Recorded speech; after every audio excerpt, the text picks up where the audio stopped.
देखा है। इस प्रकार से हमको एसबीआई का मोनो देखने को मिलता है। ये मोनो जो है किसका है? एसबीआई का, स्टेट बैंक ऑफ इंडिया या भारतीय स्टेट बैंक। ये मोनो जो है ये एक झील का है और इस झील का नाम है कांकरिया झील। कौन सी झील? कांकरिया झील। बता दो कांकरिया झील किस राज्य में? गुजरात। गुजरात में कहा? अहमदाबाद। क्लियर है? तो कांकरिया झील है और कांकरिया झील का मोनो किसने लिया है? एसबीआई ने। जीवन बीमा के क्षेत्र में प्रवेश करने वाला पहला वाणिज्यिक बैंक कौन सा है? एसबीआई, है ना। जीवन बीमा मतलब लाइफ इंश्योरेंस। कई कंपनियों ने, कई बैंकों ने अपने लाइफ इंश्योरेंस प्रोजेक्ट क्या किए? शुरू किए।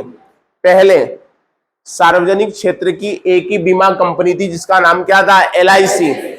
लेकिन अब कई बैंकों ने भी अपने लाइफ इंश्योरेंस प्रोजेक्ट क्या किए? शुरू किए। तो जीवन बीमा के क्षेत्र में अगर कोई बैंक सबसे पहले अपने प्रोजेक्ट लेके आया तो वो बैंक कौन सा है? एसबीआई। और एसबीआई ने ये प्रोजेक्ट अपने दम पे नहीं किया है। इसके लिए कहां की कंपनी? फ्रांस की। और फ्रांस की उस कंपनी का नाम क्या है? कार्डिफेस है। ये दोनों मिलकर लाइफ इंश्योरेंस दे रही है। कहां पर? भारत में। और भारत में लाइफ इंश्योरेंस के लिए एक ही सार्वजनिक कंपनी जानी जाती है, क्या नाम है? एलआईसी। फिर आगे बढ़ते हैं। देश का पहला मोबाइल बैंक, क्या नाम? लक्ष्मी वाहिनी के नाम से कहां स्थापित हुआ? खरगोन। कैसा बैंक? Mobile bank. ठीक है, चलित बैंक है एक प्रकार से। कैसा बैंक है? चलित बैंक। एसबीआई ने अपना पहला तैरता एटीएम कहां लगाया? कोची में। और कोची कहां आता है? केरल। कहां पे आता है? केरल। ठीक है। फिर हम देखें, गैर बैंकिंग वित्तीय कंपनी से बैंकिंग करने वाला पहला बैंक कोटक महिंद्रा बैंक। ये निजी क्षेत्र का बैंक है। कैसा बैंक है? निजी क्षेत्र का। पहले ये एक प्रकार की फाइनेंस कंपनी थी। कैसी कंपनी थी? Finance company. और फिर किसमें चेंज हो गया? ये कोटक में।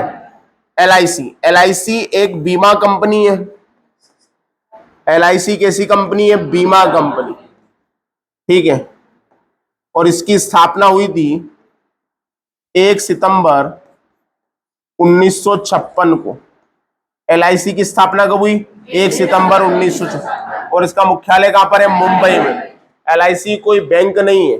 एलआईसी जो है वो क्षतिपूर्ति देता है। क्या देता है? क्षतिपूर्ति। एलआईसी जो है वो क्षतिपूर्ति देता है। क्या देता है? क्षतिपूर्ति। कहां से आएगा यार?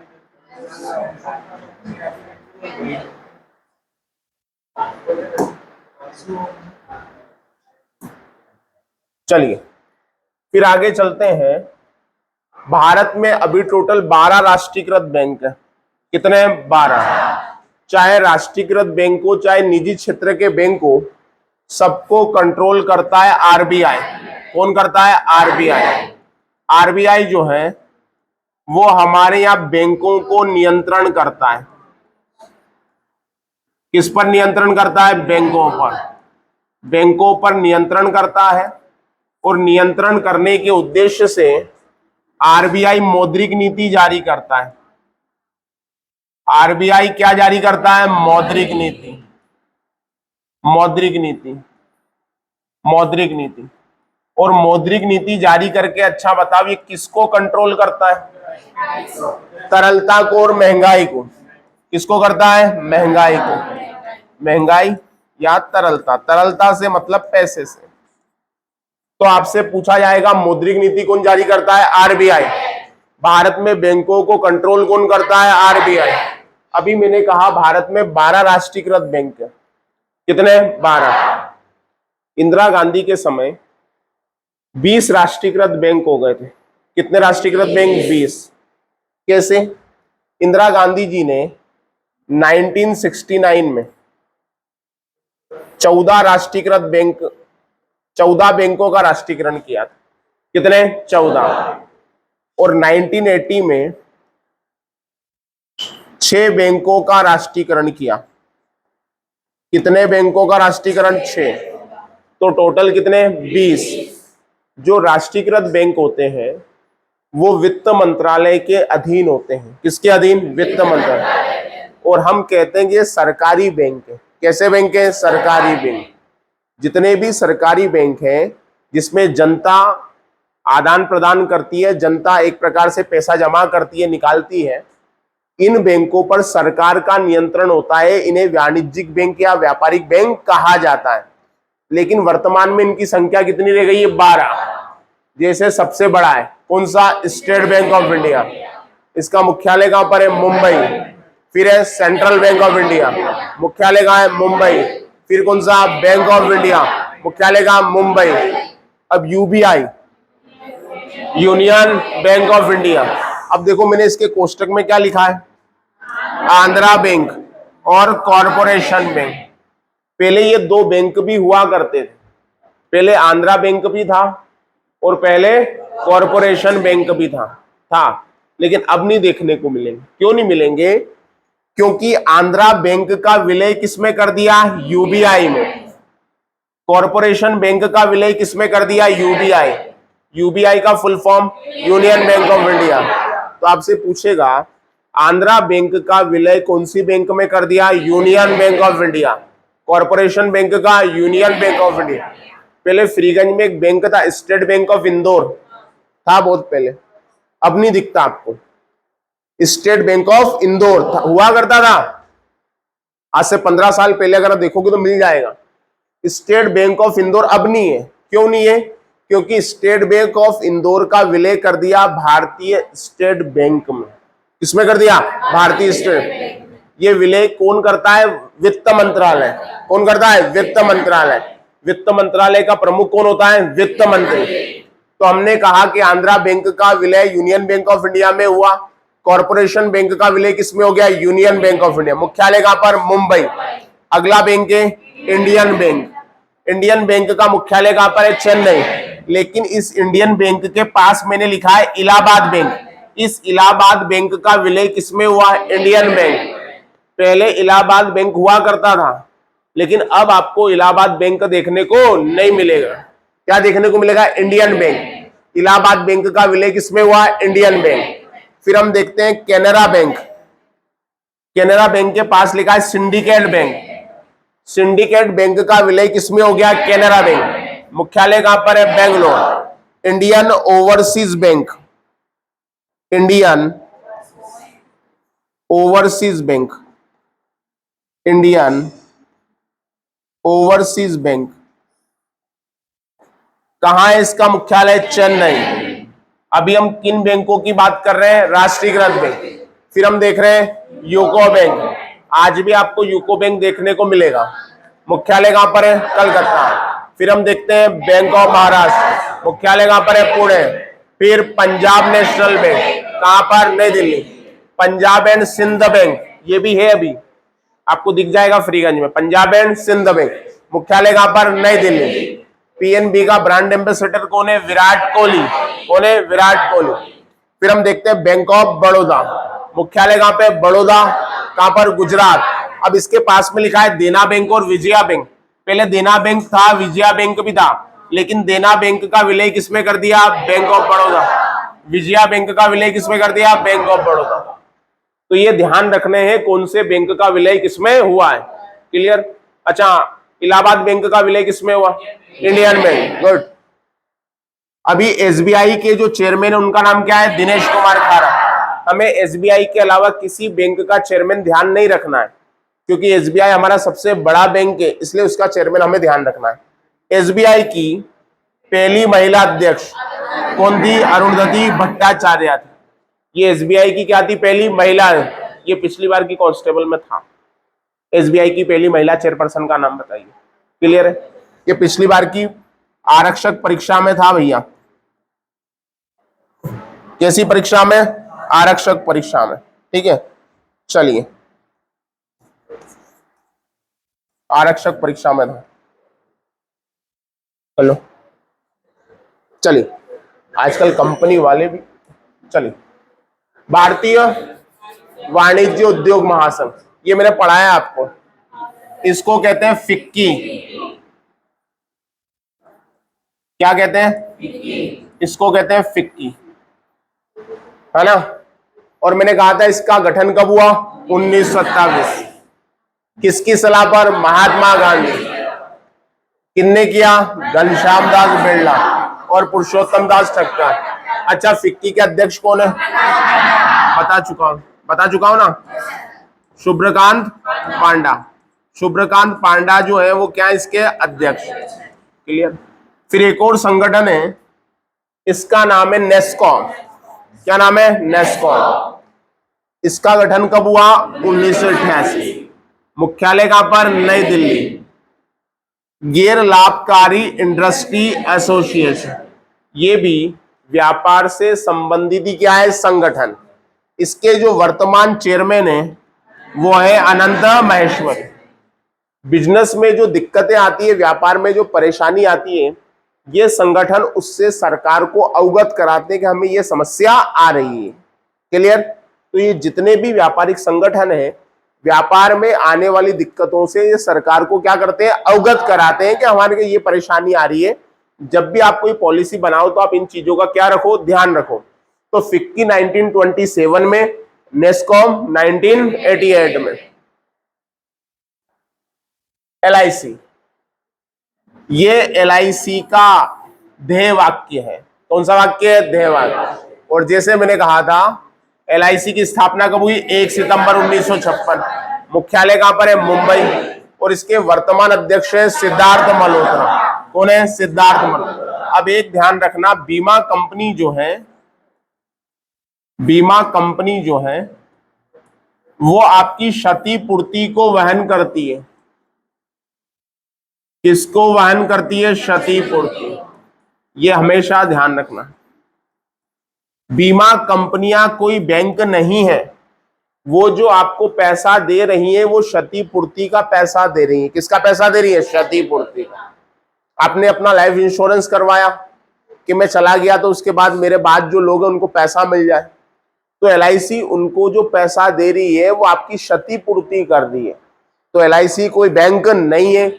अब जितनी भी बीमा कंपनी होती है उन पर नियंत्रण रखता है IRDA। इसको कहते हैं IRDA। कौन कहते हैं? IRDA। जैसे बैंकों पर नियंत्रण कौन करता है? RBI। वैसे ही बीमा कंपनियों पर नियंत्रण कौन करता है? IRDA। और उसी प्रकार से हमें पता है शेयर बाजार को कंट्रोल कौन करता है? SEBI। हमें पता है शेयर बाजार को कौन कंट्रोल कर रहा है? SEBI।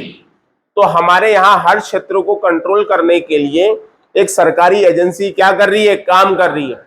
बैंकों पर RBI। अगर कोई निजी क्षेत्र का बैंक खुलेगा तो उसे परमिशन किससे लेनी होगी? RBI से। अगर कोई बीमा कंपनी खुलेगी तो परमिशन किससे? IRDA से। और शेयर बाजार में परमिशन किससे? SEBI से। और जितनी भी दूर संचार कंपनी है,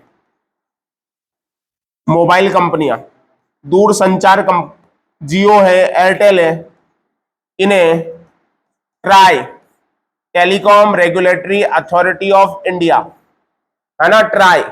तो दूर संचार कंपनियों की एजेंसी कौन है? ट्राई।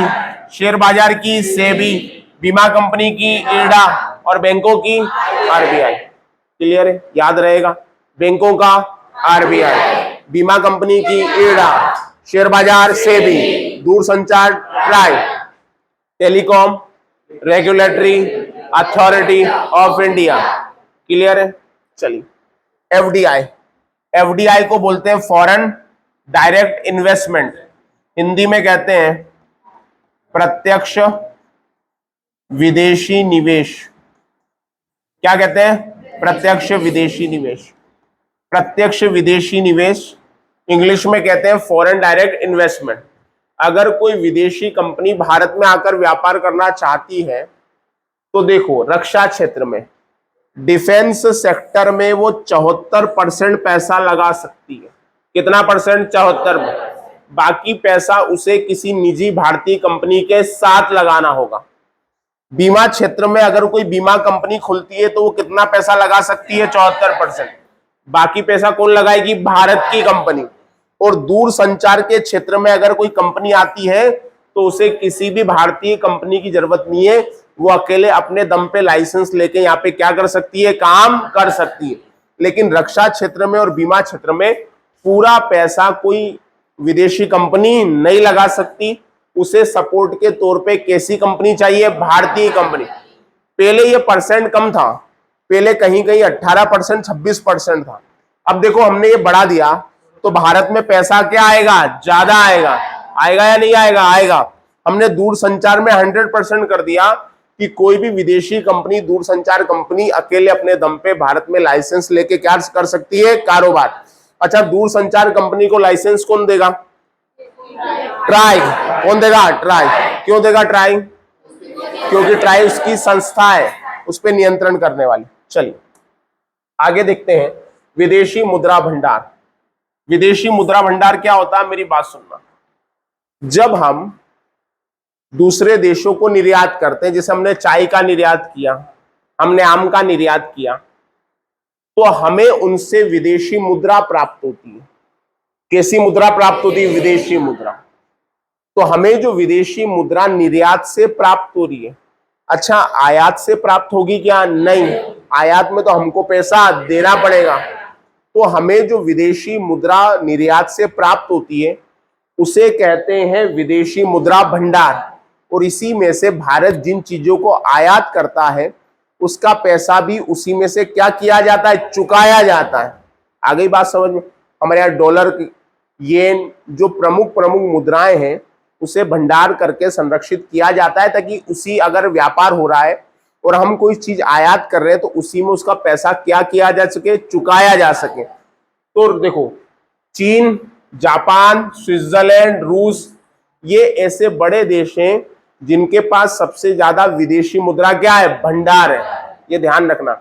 और भारत में विदेश व्यापार वाणिज्य उद्योग मंत्रालय विदेशी मुद्रा भंडार की क्या करता है? देखरेख करता है। आपसे पूछ ले कौन सा करता है, तो विदेश व्यापार वाणिज्य एवं उद्योग मंत्रालय। आप शॉर्ट में कह सकते हैं वाणिज्य एवं उद्योग मंत्रालय। क्लियर? फिर हम देखते हैं भुगतान संतुलन क्या होता है। किसी देश का अन्य देश के निवासियों के साथ एक अवधि में समस्त लेन देन होता है, इसे कहा जाता है भुगतान संतुलन। एक देश आयात भी करता है, निर्यात भी करता है, तो लेन देन में आयात निर्यात कितना हुआ उसको देखते हुए जो चीज कही जाती है उसको क्या कहा जाता है? भुगतान संतुलन।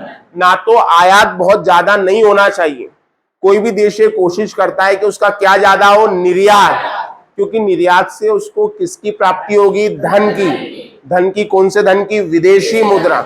अगर कोई देश बहुत ज्यादा आयात कर रहा है तो उसकी हालत कुछ ही दिनों में श्रीलंका जैसी हो जाएगी। तो एक बात हमेशा ध्यान रखना, किसी भी देश के विकास के लिए उस देश में आयात और निर्यात में क्या होना चाहिए? संतुलन।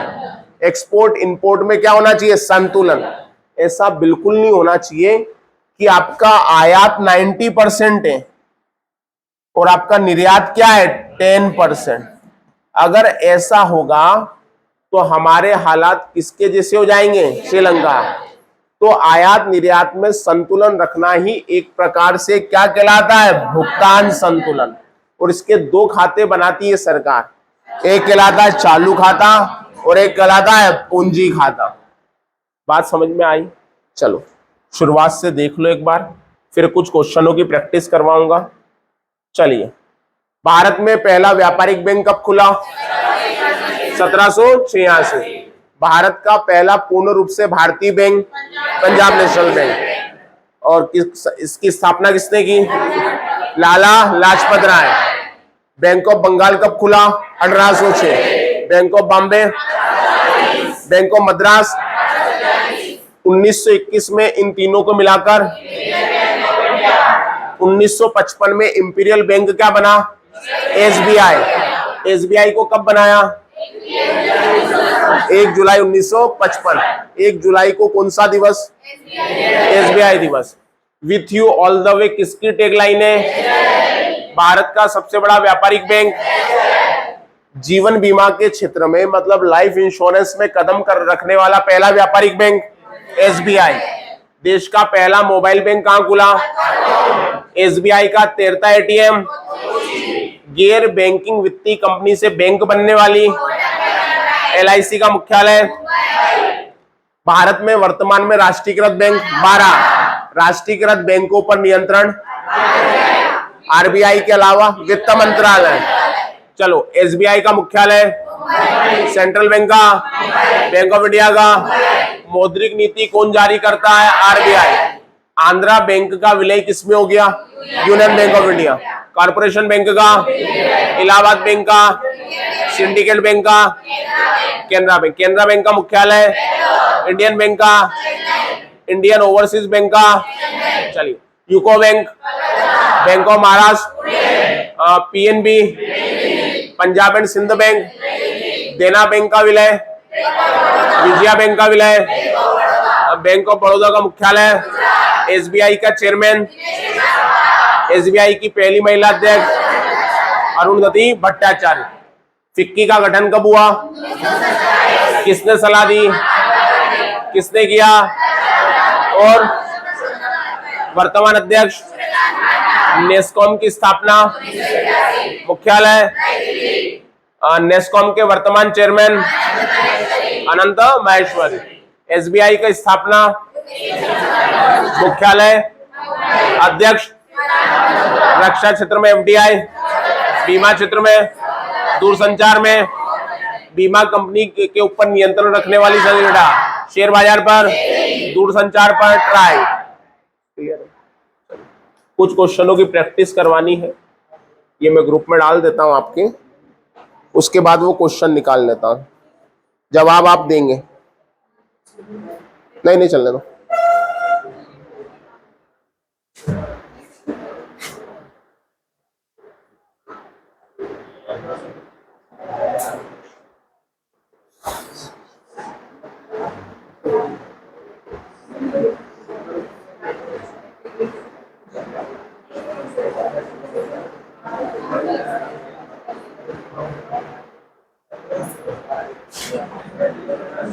आ गया?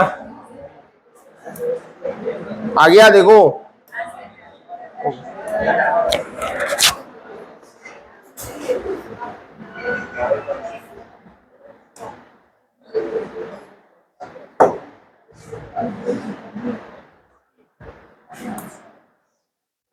चलिए,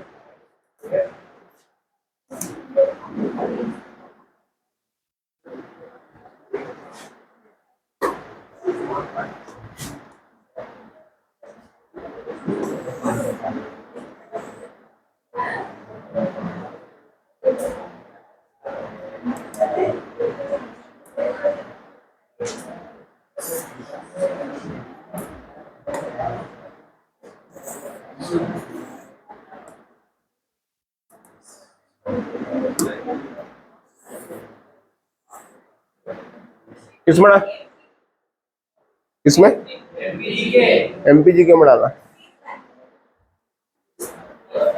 30 तारीख ये इसमें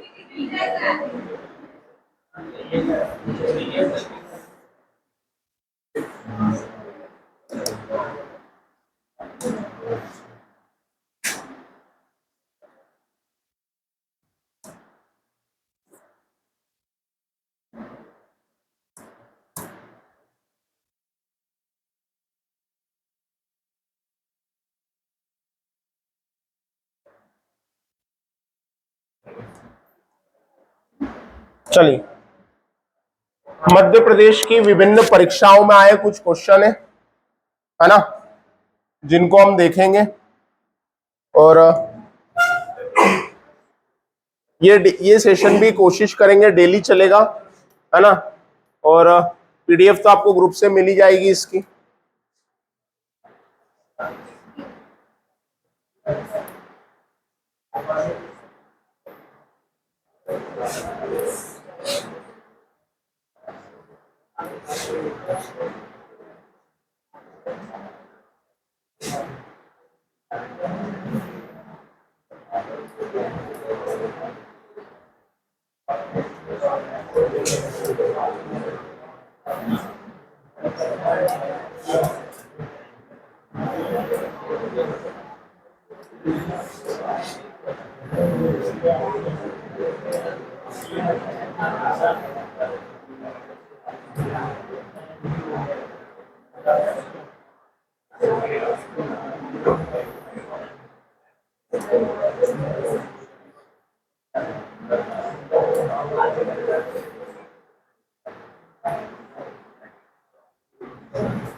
हो गई बेटा तेरी बात?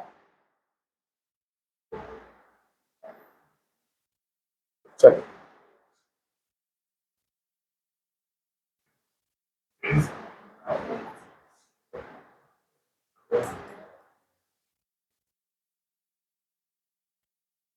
चलिए जवाब देते जाना।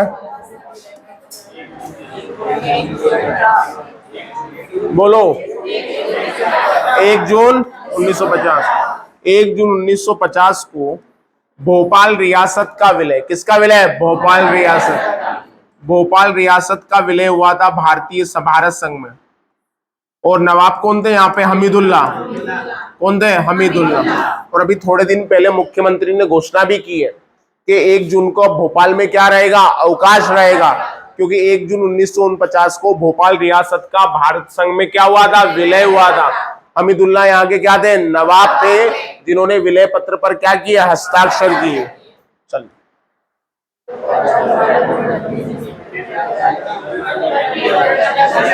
पढ़ो, पहले पढ़ते हो नहीं। मध्य प्रदेश का पूछा या भोपाल का? तो मध्य प्रदेश का क्यों बता रहे हो? शंकर दयाल शर्मा पढ़ाया है मैंने। भोपाल राज्य के, मध्य प्रदेश लिखा क्या कहीं? नहीं लिखा ना। भोपाल राज्य के पहले मुख्यमंत्री कौन नियुक्त हुए? शंकर दयाल शर्मा। और हमको पता है शंकर दयाल शर्मा बाद में भारत के नवे क्या बने थे? राष्ट्रपति। नवे क्या बने थे? राष्ट्रपति। कौन बने थे? शंकर दयाल शर्मा। पढ़ते नहीं हो, देखो यही गल। 1956। अरे जब मध्य प्रदेश खुद 1956 में बन रहा है तो राजधानी भी कब बनेगी? 1956। अब दिमाग लगा। 72 में जिला बना था भोपाल। जिला बना कब बना? 1972। किससे लोगों के? सीहोर से। मध्य प्रदेश। सबसे ज्यादा एसटी पॉपुलेशन कहां पर है? मध्य प्रदेश। परसेंटेज? मिजोरम। अब देखो नीचे मिलाना है, मिलाओ। मध्य प्रदेश की प्रशासनिक राजधानी भोपाल, ठीक है। प्रशासनिक राजधानी हमारी क्या है? भोपाल। संस्कारधानी जबलपुर। संस्कारधानी क्या है? जबलपुर। व्यावसायिक राजधानी इंदौर। और कौन सी है? सिंगरौली। ऊर्जा राजधानी क्या है? सिंगरौली। क्लियर है? ये आया हुआ है। अब ये बताइए, ये कल ही पढ़ाया है, ये कल ही पढ़ाया आपको मैंने। कौन सा ऑप्शन सही है? कल ही पढ़ाया आपको मैंने।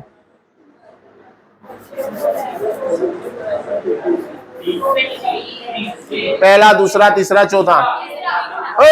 चौथा। कितने स्तूप है? 24। मध्य में किसकी? गेहूं और अरे सोयाबीन है कहीं क्या? तो कौन बोल रहा है? तीसरा। गजब हो तुम। बालिया तथा बरगद वृक्ष के ऊपर क्या है? अशोक स्तंभ। क्या है? अशोक स्तंभ। वो आया हुआ है वृक्ष के।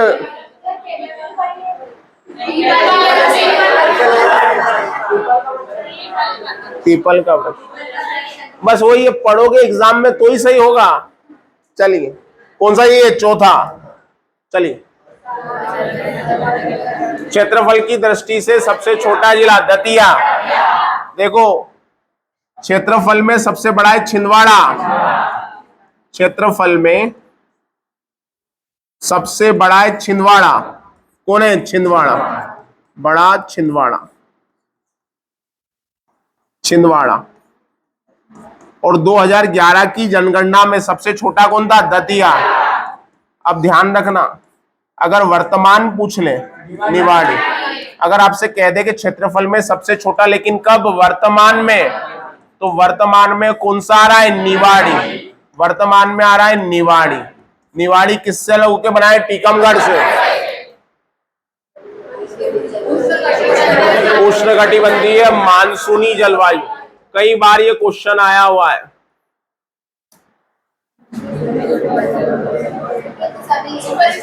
उपरोक्त सभी।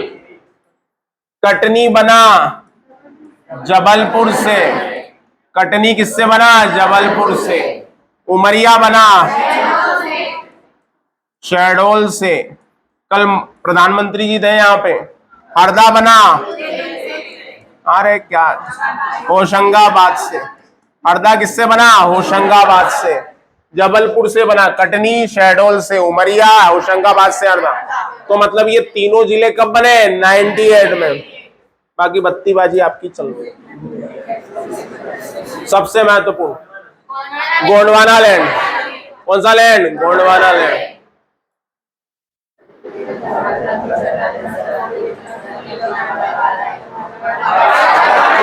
बालाघाट, छिंदवाड़ा।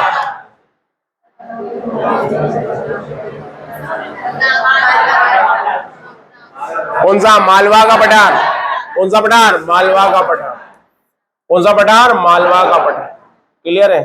देखो, दिल्ली, हरियाणा, राजस्थान, यहां पर अरावली पर्वतमाला। अच्छा, अरावली की सबसे ऊंची चोटी कौन सी है? गुरु शिखर। विश्व की सबसे प्राचीन पर्वतमाला कौन सी है? अरावली। ये अरावली इधर मध्य प्रदेश में, ये विंध्याचल पर्वतमाला। कौन सी? विंध्याचल। ये हमारी विंध्याचल पर्वतमाला। और यहां पे हमें कौन सा पठार देखने को मिलता है? मालवा का पठार। कौन सा पठार? मालवा का पठार। ठीक है।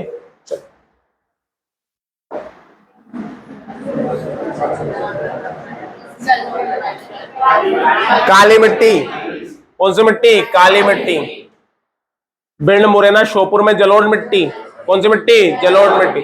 हमारे मालवा के पठार की विशेषता है काली मिट्टी।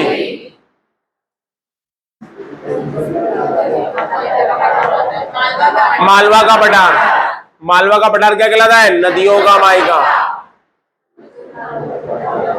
नदियां समझ लो, नदियां कहां जा रही है? देखो ये चंबल,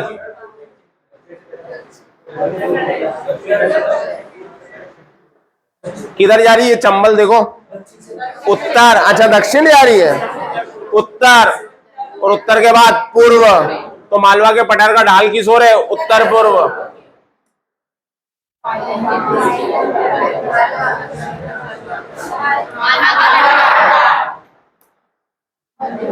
अब ये तो बना दो अनुमान से। ने मई में क्या? ठंड। मई सबसे ज्यादा गर्मी कब पड़ती है? मई। आया ना, मई सबसे खतरनाक है।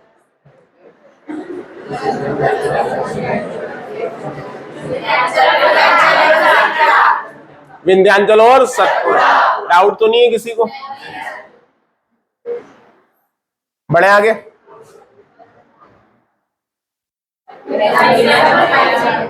लमेरा हिल्स, जबलपुर।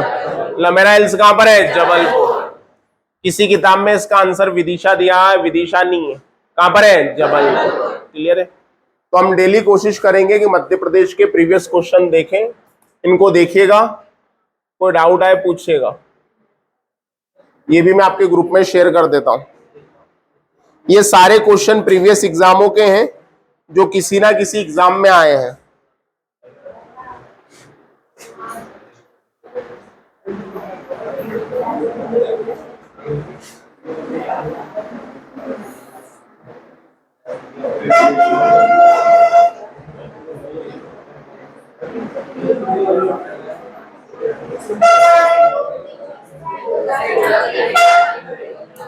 ओके।